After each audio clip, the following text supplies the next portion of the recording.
It all started on an overcast Thursday evening. The day had been long, and the silence in our apartment was as thick as the fog that settled over the city.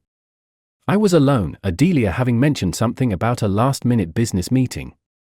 With the evening sprawling out emptily in front of me, I decided to busy myself with sorting some bills and paperwork that had accumulated over the past weeks. As I sifted through piles of envelopes and statements, a particular phone bill caught my eye. I wasn't usually one to pry into the minutiae of call logs. Adelia handled her affairs, and I mine. But a flicker of curiosity sparked when I noticed an unfamiliar number appearing repeatedly. It wasn't just the frequency of the calls that piqued my interest, but their timing: late nights, early mornings, times when I was told she was swamped with work. Compelled by a nagging feeling, I dialed the mysterious number, my pulse quickening as I heard the line connect. The voice that answered was deep and unfamiliar, a stark contrast to the soft music that played in the background. "Have you forgiven me? Everything with Veronica is in the past. I only love you. Don't hang up on me." The words rushed out in a fervent whisper, tinged with desperation. I paused, my mind racing to piece together the scenario. "I think you've got the wrong person," I said, trying to keep my voice steady despite the turmoil brewing inside me. There was a heavy silence on the other end. "I'm sorry, who is this?" the voice asked, confusion seeping into his tone. "I should be asking you that," I replied, my initial curiosity morphing into suspicion. "You've been calling my wife quite often." The revelation seemed to hit him as hard as it did me. "Your wife? Adelia?" His voice was a mix of shock and realization. "Yes, Adelia," I confirmed, the pieces falling into place but leaving a bitter taste of betrayal. "Who are you?" "My name is Mark," he hesitated, then added, "I didn't know she was married. We met a few months ago." The conversation that followed was a blur of confessions and apologies from Mark, none of which could unring the bell of deceit. I hung up the phone, my mind reeling. Not only was Adelia unfaithful, but her lover was as entangled in lies as she was. Fueled by a concoction of anger and betrayal, I plotted my next moves. The trust we had built over years shattered in mere minutes, and there was no going back. I would confront Adelia, but not before ensuring that my revenge was as cold and calculated as her deception. As I waited for her return, the silence of the apartment grew oppressive, a stark reminder of the isolation I felt. Tonight marked the end of our paths together, the beginning of my quest for retribution. And as the lock clicked and the door swung open, I knew it was time to face the architect of my pain, ready to reclaim my life and sever our ties forever. The sound of the door creaking open sliced through the thick air of the apartment.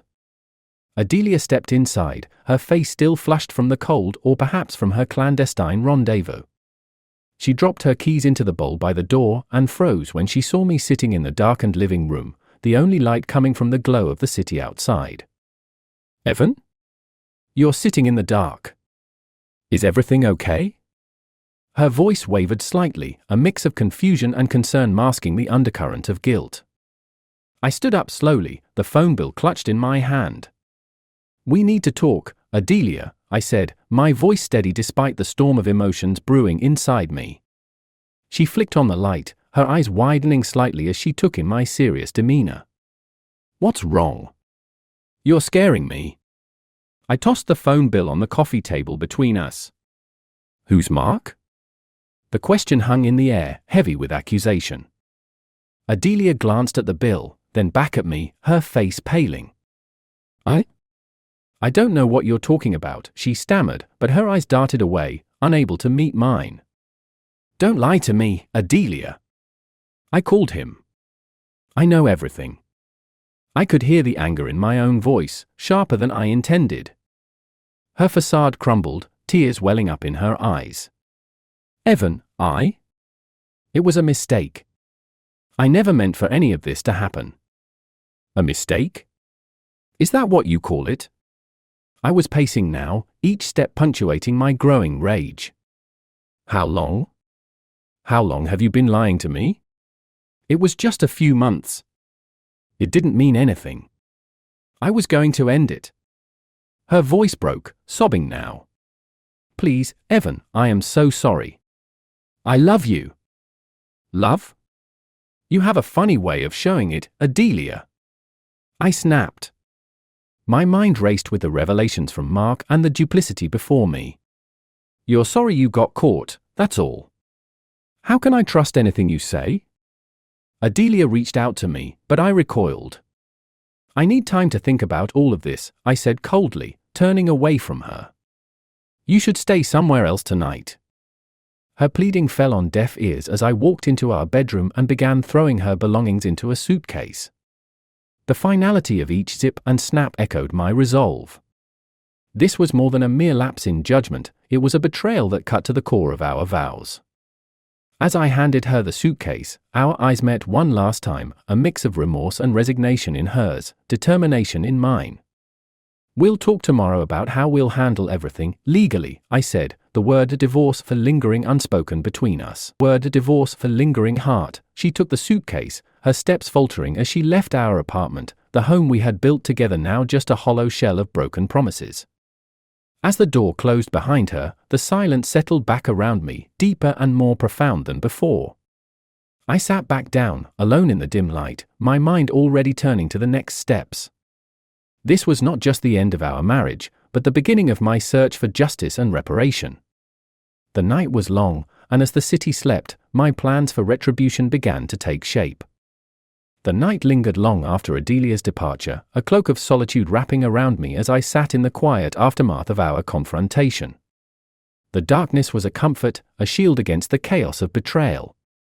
But as dawn crept across the city skyline, my thoughts sharpened into a clear, cold resolve. Today, I would start laying the groundwork for my retribution. I began by calling in sick to work. My usual focus on day-to-day tasks felt trivial compared to the emotional tempest I needed to navigate. Then, sitting at my desk surrounded by the early morning quiet, I powered up my laptop and started documenting everything.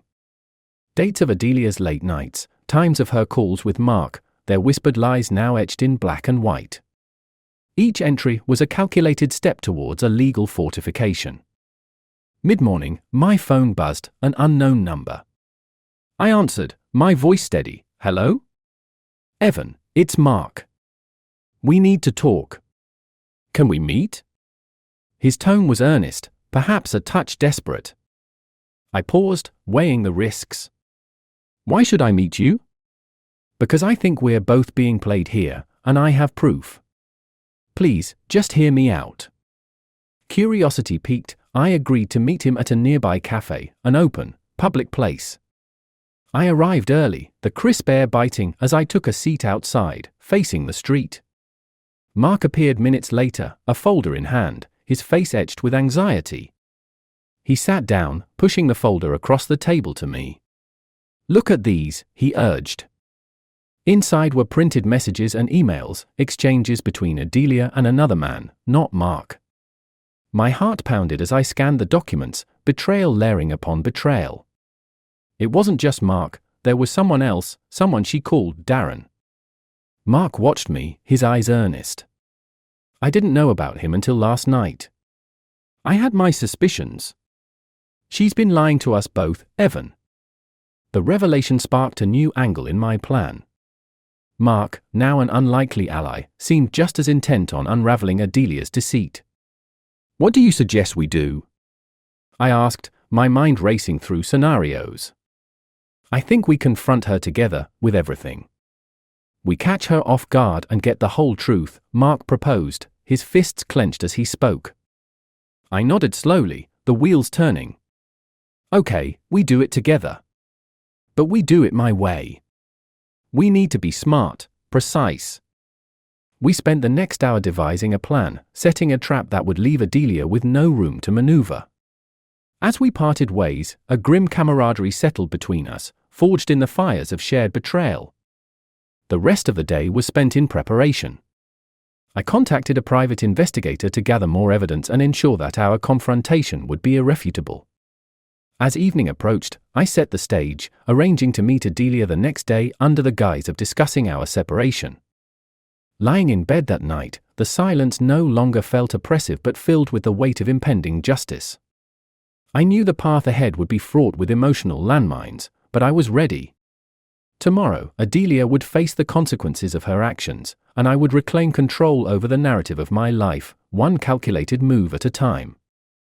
The day of reckoning arrived with a heavy sky, the clouds hanging low as if bearing witness to the culmination of deceit and vengeance. My mind was clear, my plans laid with meticulous care. As I awaited Adelia's arrival at the designated cafe, the same one where I had met Mark, my heart beat with a controlled, cold fury. Mark was already there, sitting across from me, his face a mask of resolve. We both rose as Adelia walked in, her expression one of tentative reconciliation, completely unaware of the storm about to break. "Evan, Mark? What's this about?" Her voice faltered as she noticed the cold, hard stares from both of us. "Sit down, Adelia," I commanded, my voice steady. She complied, confusion and fear mingling in her eyes as she looked from me to Mark. "I'll get straight to the point," I began, sliding a stack of photographs and printed messages across the table towards her. "We know about Darren, Adelia." Her face drained of color as she rifled through the evidence, her betrayal laid bare for all to see. "I can explain," she started weakly. "Save it," Mark cut in, his voice bitter. "We've heard enough of your lies." I leaned forward, my eyes locked on hers, allowing my wrath to show. "This was your last game, Adelia. And you've lost." Adelia's eyes darted between us, the realization dawning that her manipulations had ensnared her. "What do you want?" she asked, her voice barely a whisper. "Justice," I replied. "You will leave, and you will leave everything. The apartment, the bank accounts, your shares in the business, all signed over. It's all been arranged. Your things are already packed. You have no home with us, not anymore." Her hands trembled as she understood the depth of her fall, from cherished wife to a woman scorned and utterly defeated. "You can't do this," she stammered, but the fight had gone out of her. "We already have," Mark said, sliding the legal documents toward her. "Sign them." With shaking hands and tears streaming down her face, Adelia signed each document, severing her ties with us, with everything she had schemed to keep. Once she had finished, I stood up, the final weight lifting from my shoulders. "Goodbye, Adelia. I wish I could say it was nice knowing you." Mark and I watched as she stumbled out of the cafe, a broken figure retreating into the cold, grey day. As she disappeared from view, I turned to Mark, an understanding passing between us that our alliance was born of necessity, not friendship. "We're done here," I said firmly. "Yeah, we are," Mark agreed. "Take care, Evan." "You too." As I walked away, the cold air felt invigorating, cleansing. The chapter of Adelia was closed, her deceit repaid with a ruthless finality that left no room for return. I had emerged not unscathed but wiser and more determined to rebuild a life defined not by betrayal, but by the lessons learned in its harsh light. As I disappeared into the bustling crowd, a new sense of freedom coursed through me. The future lay open, a blank page on which to inscribe a new story, one of resilience, integrity, and the unyielding strength of a man who had faced deception and had not just survived, but triumphed.